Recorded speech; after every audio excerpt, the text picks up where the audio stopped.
చూడండి, అల్లాహ్ తాలూకా మనకు చాలా దగ్గరగా ఉన్నాడు. మరియు నబీ కరీం సల్లల్లాహు అలైహి వసల్లం గురించి అల్లాహ్ చెబుతున్నాడు, వీళ్ళ ప్రాణాలకు కూడా దగ్గరగా ఉన్నాడు.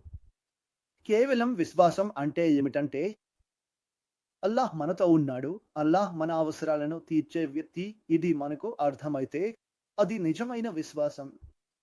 కొందరు ఊహిస్తారు, శ్వాసతో జీవిస్తున్నారని, కొందరు ఆహారంతో జీవిస్తున్నారని.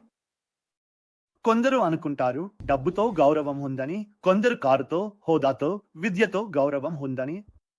నా దగ్గర ఉన్నది, నా జీవితం ఉన్నది, అది నా రబ్బు నుండి వచ్చింది. ఇది విశ్వాసం. నా జీవితం నా రబ్బు నుండి, గౌరవం నా రబ్బు నుండి, నా రబ్బుతో నేను నా రబ్బును కలిపాను. మరియు ఈ సందేశాన్ని అందించేవారు ఎవరో అంటే ముహమ్మద్ రసూలుల్లాహ్ సల్లల్లాహు అలైహి వసల్లం. అల్లాహ్ దగ్గరగా ఉన్నాడు మరియు